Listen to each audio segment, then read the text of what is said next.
देखिए, आज मैं कुछ प्रॉब्लम आपको सॉल्व करना सिखाऊंगा जिसमें हम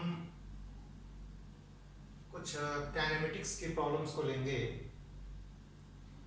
और जैसे उसमें डिस्प्लेसमेंट निकालना, डिस्टेंस निकालना। जैसे आपने पढ़ा हुआ है कि जब तक डायरेक्शन ऑफ वेलोसिटी चेंज ना हो, जब तक डायरेक्शन ऑफ वेलोसिटी चेंज ना हो तब तक डिस्टेंस और डिस्प्लेसमेंट का मैग्नीट्यूड बराबर होता है, और जब डायरेक्शन चेंज होगा वेलोसिटी का तो डिस्टेंस और डिस्प्लेसमेंट का मतलब मैग्नीट्यूड आपस में बराबर नहीं होगा। जैसे मैं एक छोटी सी बात आपसे डिस्कस करूंगा। जैसे मान लीजिए कि मैंने पोजीशन और टाइम का एक फार्मूला लिया, एक क्वेश्चन लिया इस तरह का, T square minus 4t plus 6। ये मैंने एक रिलेशन लिया पोजीशन टाइम का और मैंने बोला कि फाइंड डिस्टेंस बिटवीन t बराबर 0 टू t बराबर 2 सेकेंड।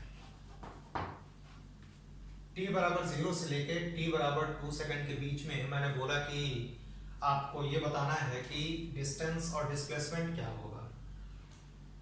तो देखो, इस तरह के क्वेश्चंस को सॉल्व करने का पहला चीज, जब ऐसा क्वेश्चन आए तो सबसे पहले आप ये जरूर देखिए कि वेलोसिटी कहाँ पे जीरो हुई। तो इसको आप डिफरेंशिएट करेंगे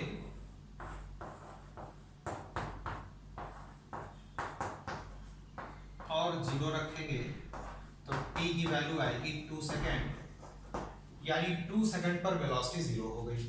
और जब 2 सेकेंड पर वेलोसिटी जीरो हो गई तो ये आपको पता चल गया कि यहां पर वेलोसिटी का डायरेक्शन, उसका साइन चेंज होगा। तो हम क्या करेंगे, कोऑर्डिनेट लेंगे। तो हम लोग दो जगह पे निकालेंगे। t बराबर 0 पे तो निकालना है, 0 से 2 पूछा था तो t बराबर 0 पे निकालना है। तो जो रिलेशन हमने लिया था x is equal to T square minus 4t plus 6, ये लिया था, इधर लिख देते हैं, T square minus 4t plus 6 ये लिया था।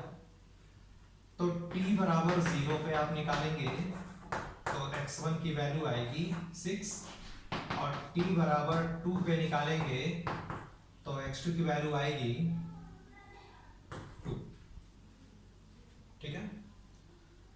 अब इसके बाद t इज इक्वल टू 0 पर x की वैल्यू 6 आपने लिख दिया यहाँ पे।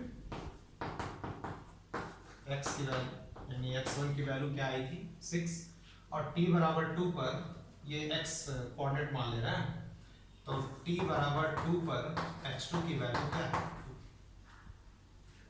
ठीक है। और इस इक्वेशन में जैसे वेलोसिटी जीरो जो आपने किया है, ये वेलोसिटी है, तो ये केवल एक बार अपना डायरेक्शन चेंज करेगा। तो यानी और देखो, t बराबर 0 से ये चलना शुरू किया और यहीं पे अपना डायरेक्शन चेंज करेगा, लेकिन हमको तो ये बताना था कि 0 से लेके 2 के बीच में। तो 0 से चलना शुरू किया, 2 तक आया। क्या 0 से 2 के बीच में कहीं डायरेक्शन चेंज हुआ? नहीं हुआ। तो नहीं हुआ तो डिस्टेंस और डिस्प्लेसमेंट दोनों सेम होगा। ये आप ओरिजिन बोलते हैं, ये पोजीशन है, क्योंकि डिस्प्लेसमेंट का मतलब तो चेंज इन पोजीशन ही होता है। तो ये 2 है और ये कितना है 6 है। तो जो डिस्टेंस या डिस्प्लेसमेंट वो ये होगा और ये कितना होगा 4 मीटर। ये दोनों वैल्यू बराबर होगी। अब अगर मान लीजिए कि मैंने इसी क्वेश्चन में आपसे पूछा होता कि t बराबर 0 तो t बराबर 3 के बीच में बताओ, t बराबर 0 से t बराबर 3 के बीच में बताओ। तो अगर 0 से 3 के बीच में पूछ रहा है तो ध्यान से देखो, t बराबर 0 पर तो पोजीशन ये आ जाएगी, और t बराबर 2 पे तो निकालना ही पड़ेगा, क्योंकि 0 से 3 के बीच में t बराबर 2 पर वेलोसिटी 0 हुई। तो जिस इंटरवल के बीच पूछा गया उस इंटरवल में आपको ये निकालना पड़ेगा कि वेलोसिटी कहाँ पे 0 हुई, ताकि आप ये जान सकें कि डायरेक्शन कहाँ पे चेंज हो रहा है। तभी आप डिस्टेंस और डिस्प्लेसमेंट, और डिस्प्लेसमेंट निकालना तो बहुत ईजी है, इनिशियल और फाइनल पोजीशन लेके निकाल लेंगे। लेकिन जब डिस्टेंस निकालना होगा तो ये जानना बहुत जरूरी है कि वेलोसिटी कहाँ पे जीरो हुई और वहां से डायरेक्शन चेंज होगा। ठीक है, तो अब क्या करना है हमको कि t बराबर 0 पे तो आपने पोजीशन निकाल ही रखा है, t बराबर 2 पे तो निकालना ही पड़ेगा क्योंकि वहां वेलोसिटी जीरो हुई। और एक चीज और करना होगा कि t इज इक्वल टू 3 पे निकालना होगा, तो इसमें t इज इक्वल टू 3 रखेंगे तो ये हो गया 9 माइनस 12 प्लस 6 यानी 3 हो गया। ठीक है, t इज इक्वल टू 3 पे x3 की वैल्यू क्या है 3। कहने का ये मतलब हुआ कि यहां से बॉडी चली t बराबर और यहाँ पे डायरेक्शन चेंज हुआ और फिर यहां से ये टर्न करेगा और ये क्या हो जाएगा t बराबर 3 पर x3 की वैल्यू क्या आएगी 3। ठीक है, ये तरीका आपको इतना करना पड़ेगा। अब जैसे अब आपको अगर डिस्प्लेसमेंट निकालना हो तो डिस्प्लेसमेंट तो सीधे सीधे होता है, final position minus initial position. Final क्या है 3, इनिशियल क्या है 6, 3 माइनस 6 माइनस 3 आ गया। आप चाहे तो वेक्टर के फॉर्म में भी लिख सकते हैं 3i माइनस 6i, है ना। डिस्प्लेसमेंट निकालने का कोई इशू नहीं है यहाँ पे। इस तरह के क्वेश्चंस में लोग कंफ्यूज होते हैं डिस्टेंस निकालने में। अब डिस्टेंस देखो कैसे निकालेंगे, ये ऐसे जाएगा, डिस्टेंस मतलब एक्चुअल पाथ, जैसे जैसे चला सारा कैलकुलेट करो, यहां से यहां जाएगा और फिर यहां आएगा। तो यहां से यहां तक तो आपने डिस्टेंस 4 निकाला था और ये डिस्टेंस 2 से लेकर के 3 के बीच मतलब x बराबर 2 x बराबर 3 के बीच में कितना है 1, तो कितना चलेगा 4 प्लस 1। तो इसमें जो डिस्टेंस आएगा ये कितना आएगा, ये आएगा 4 प्लस 1 और डिस्प्लेसमेंट तो आपको बता दिया। ठीक है, इस तरीके से ऐसे क्वेश्चंस को आपको टैकल करना है। ठीक, अब मैं एक और छोटा सा प्रॉब्लम लूंगा जहां पर हो सकता है कि आपको कुछ ऐसा रिलेशन दिया जाए जहां पर वेलोसिटी 2 बार जीरो हो रही हो। ठीक है ना, तो इस तरह की प्रॉब्लम को अगर सॉल्व करना है तो कैसे, वो भी बहुत इजी है, बस थोड़ा सा कैलकुलेशन आपकी बढ़ जाएगी, है ना। तो क्वेश्चन ये है कि x की वैल्यू मैंने ले लिया T Q minus 15/2 T square plus 12t plus 6। ठीक है, ये आपको इक्वेशन दे दिया T Q minus 15/2 T square plus 12t plus 5 है। ठीक है, ये क्वेश्चन दिया मैंने।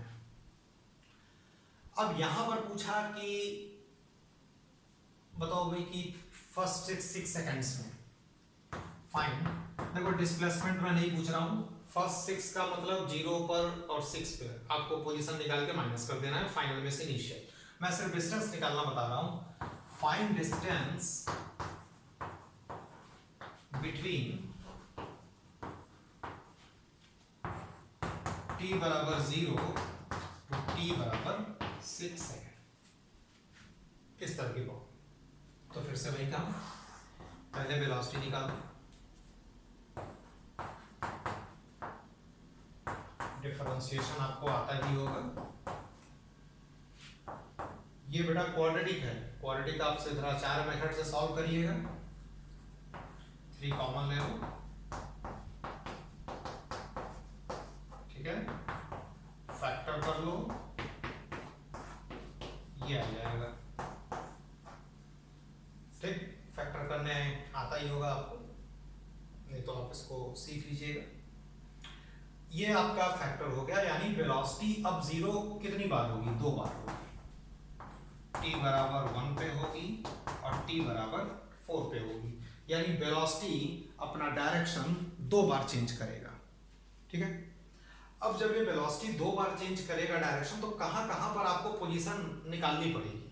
ठीक है ना, तो पोजीशन आपको निकालनी पड़ेगी कहां कहां पे, एक बार निकालना पड़ेगा t बराबर 0 पे, और जहां जहां वेलोसिटी 0 हुई, ठीक है, t बराबर 1 पे, t बराबर 4 पे, और 0 से 6 तक निकालना था तो t बराबर 6 पे।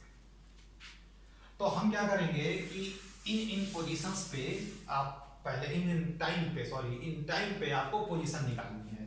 तो t बराबर 0 पर पोजीशन कितनी आएगी, आप t बराबर 0 रखेंगे तो x की वैल्यू आएगी 5, t बराबर 1 पे आएगी 11.5, t बराबर 4 पे आएगी पोजीशन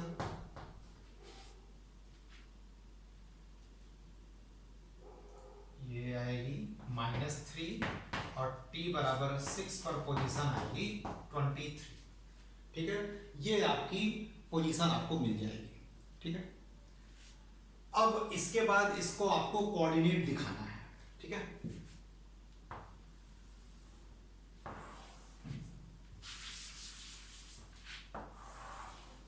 ये पोजीशन हम दिखाते हैं। ठीक है,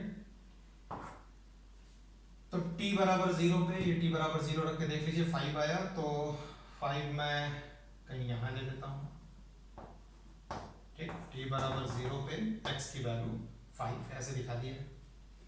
t बराबर 1 पे ये 12 5 17 18, हाँ ठीक है, t बराबर 1 पे 11.5।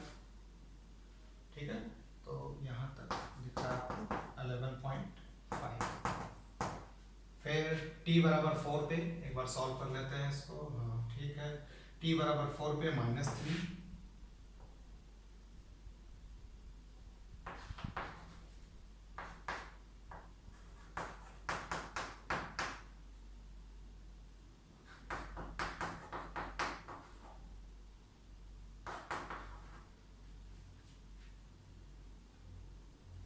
ठीक है, -3, तो -3 यहाँ पे आएगा t इज इक्वल टू 4 पे, और t इज इक्वल टू 6 पे कितना आएगा 23, तो 23 यहाँ पे आएगा।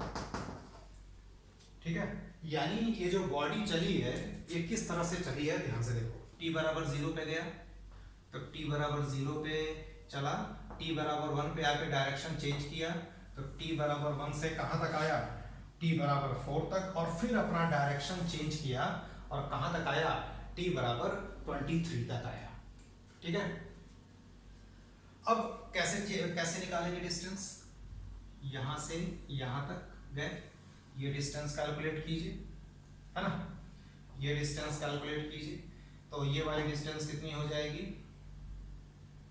11.5 माइनस 5, ये पूरा 11.5, ये -5, फिर ये यहां से यहां तक आया, तो डिस्टेंस हमेशा पॉजिटिव लेना है, तो यहां से डायरेक्शन चेंज किया, ये पूरा यहां तक आया, तो यहां से लेकर के यहां तक 11.5 है और ये +3 है, तो अगला जो आएगा स्लॉट वो आएगा 11.5 + 3, फिर ये यहां से यहां तक गया, तो ये तो 3 है और प्लस ये 23, तो 23 + 3 प्लस ये वाला पॉइंट 11.5 - 5।